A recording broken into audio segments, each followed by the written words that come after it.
একমাত্র মহান রব্বুল আলামিনের জন্য, যিনি আমাদেরকে সৃষ্টি করেছেন। ঠিক কিনা?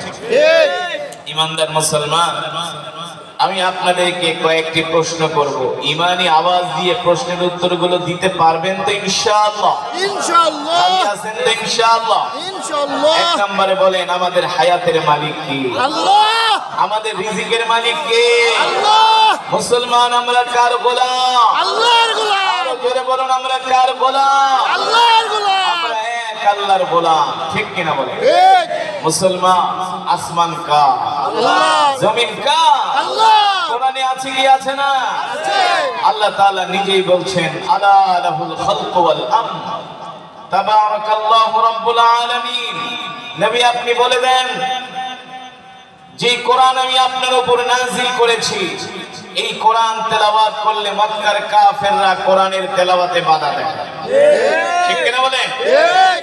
যে কোরআন আমি আপনাদের সামনে তেলাওয়াত করেছি মুসলমান, আল্লাহর নবী, বিশ্ব নবী, ইমামুল আম্বিয়া, সাইয়্যিদুল মুরসালিন, খাতামুন নবিয়্যিন, আকায়ে নামদার, তাজদার মদিনা, মাহবুব কিবরিয়া, জিগর গোশে আমেনা, মানবতার মুক্তির দিশারি, মানবতার মুক্তির সনদ, আপনার আমার কলিজার টুকরা বিশ্ব নবী রাহমাতুল লিল আলামিন। মাশাআল্লাহ।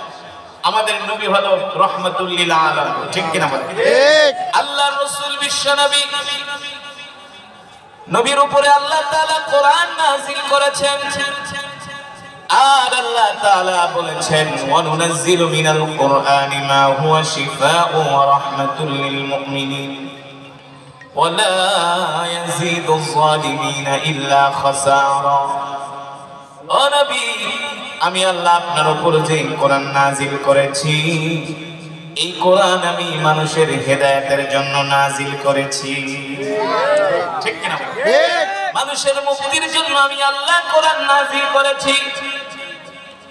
ও মুসলমান, ও যুবক, এই কোরআনের জন্য আল্লাহর নবী তায়েফের ময়দানে রক্ত দিয়েছেন। ঠিক কিনা বলেন? ঠিক। এই কোরআনের জন্য আল্লাহর নবী উহুদের ময়দানে রক্ত দিয়েছেন। কিন্তু আজকে সেই মুসলমানরা আল্লাহর কোরআন পড়তে জানে না। ঠিক। না? ঠিক। মুসলমান কোরআন তো পড়তে জানে না, কোরআনের মজমায়ও আসে না। ঠিক। মুসলমানদেরকে পাওয়া যায় বিড়ি খাওয়ার আড্ডায়, গাঁজা খাওয়ার আড্ডায়, ফেন্সি ডিলের আড্ডায়, জুয়া খেলার আড্ডায়। ঠিক। ঠিক। সত্য নাকি? সত্য। সত্য। আপনাদের এলাকার মুসলমানের কি সবগুলোর কি জ্বর? জ্বর। ঘরের ভিতরে বসে রয়েছে। এত সুন্দর কোরআনের মাহফিল হচ্ছে, এই মাহফিলে যদি না আসে, কাল হাসরের ময়দানে আল্লাহর কাছে, আল্লাহর আদালতে জবাব দিতে হবে। ঠিক। ঠিক কিনা বলেন? ঠিক। এই সমাজে কিছু মুসলমান আছে, ওরা আবু জেহেলের চেয়ে নিকৃষ্ট। ঠিক। ঠিক। আবু জেহেল কাফের হয়ে আল্লাহর কোরআন শোনার জন্য রাত 3টা বাজে বাইতুল্লাহ যাইতো। ঠিক। এখন বাজে কয়টা? 10:30। আবু জেহেল রাত 3টা বাজে না ঘুমায়া আল্লাহর নবীর কোরআন শোনার জন্য কাবা শরীফে যাইতো। ঠিক কিনা বলেন? ঠিক। আল্লাহর নবী নিজে কোরআন পড়তেন। রাত 3টা বাজে আবু জেহেল না ঘুমায়া কোরআন শোনার জন্য বাইতুল্লাহ যেত। আর বর্তমানের কালেমা পড়া মুসলমানরা কোরআনের মজমায় আসে না, তাদেরকে মসজিদে নামাজে পাওয়া যায় না। আল্লাহ কি ছাড়বে? না। 31 নাইট পালন করতে পারো, রাত 3টা 4টা পর্যন্ত জেগে জেগে ডেক্সেট বাজায়। ঠিক।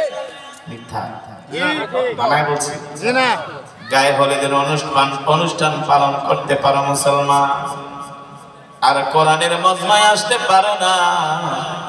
শুধু চোখ দুইটা বন্ধ হোক, দেখবা কত ধানে কত চাল, মায়ের কানে ঠিক। ফেরেশতার মায়ের একটাও মাটিতে পড়বে না। ঠিক কিনা বলে? ঠিক।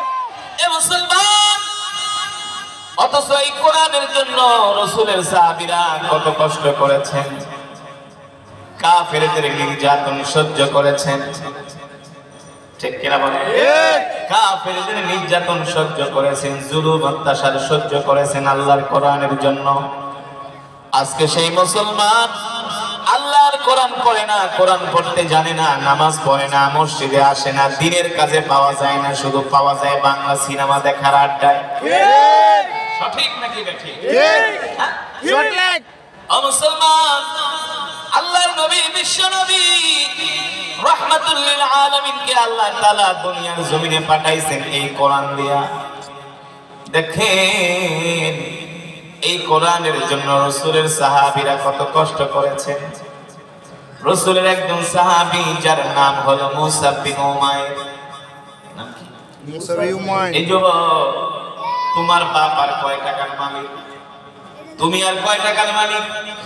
তুমি আর দেখতে কি সুন্দর? তুমি আর কতটুকু শিক্ষিত রে যুবক?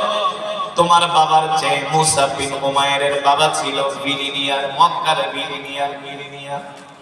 মক্কার অনেক বড় ব্যবসায়ী ছিলেন মুসাব বিন উমাইরের বাবা।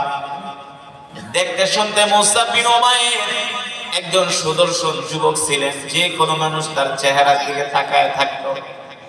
রাসূলের সাহাবী নাম হলো মুসাব বিন, নাম মনে রাখেন, নাম কি?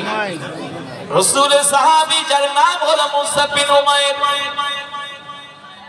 কিন্তু তিনি প্রথমেই কালেমা পড়ে মুসলমান হন নাই। তিনি ছিলেন একজন মূর্তি পূজক। কি ছিলেন? মূর্তি পূজা করতেন। মুসলমান কি মূর্তি পূজা করে নাকি? না। তার মানে সে কাফের ছিল, ঠিক কিনা বলেন? ঠিক। আমি যেটা বললাম, এই সমাজের মধ্যে এমন কিছু মুসলমান আছে যারা কোরআনের মজমায় আসতে চায় না, ওদের কাছে গানের মজমা ভালো লাগে। ঠিক। অথচ মুসাব বিন উমাইর তিনি ছিলেন একজন মূর্তি পূজক, তিনি ছিলেন একজন কাফির। একদিন মুসাব বিন উমাইরের বাড়িতে মক্কার বড় বড় নেতা আবু জেহেল, আবু লাহাব যায় হাজির হয়ে গেছে। মক্কার বড় বড় নেতা আবু জেহেল, আবু লাহাব, উতবা, শাইবা, ওলীদ ইবনে মুগীরা মুসাব বিন উমাইরের বাড়িতে হাজির হয়ে গেছে। মুসাব বিন উমাইর বলে, ও মক্কার বড় বড় নেতারা, সাত সকালে আমার বাড়িতে কি বড় বড় নেতারা আমার বাড়িতে আসছেন, কি সুসংবাদ নিয়ে? আবু জেহেল বলে, মুসা, তুমি হলা মক্কার যুবকদের মাঝে অন্যতম। মক্কার যুবকরা তোমাকে সম্মান করে, ভালোবাসে। তুমি হলা মক্কার যুবকদের নেতা। মক্কার যুবকদের নেতা। এখন তো কিছু নেতা আছে নামাজও পড়ে না, রোজাও রাখে না, ঠিক। না? ঠিক। তাদেরকে দিনের কাজে পাওয়া যায় না। অথচ মুসাব বিন উমাইর ছিল একজন নেতা। মুসাব বিন উমাইরের বাড়িতে আবু জেহেল, আবু লাহাবরা আসলো, আর আয়েশা বলল, মুসাব বিন উমাইর শোনো, এই মক্কার জমিনে একজন নবীর আবির্ভাব ঘটেছে, যার নাম হলো মুহাম্মদ ইবনে আব্দুল্লাহ। নাম কি? যার নাম হলো মুহাম্মদ ইবনে আব্দুল্লাহ। এ মুসাব শোনো, মক্কার যুবকেরা মুসাব বিন উমাইরকে বলতেছে, মক্কার যুবকেরা মুহাম্মদ ইবনে আব্দুল্লাহর কাছে যায় কালেমা পড়ে মুসলমান হয়ে যাচ্ছে। মুহাম্মদ ইবনে আব্দুল্লাহ কি যেন তেলাওয়াত করে, বানায়া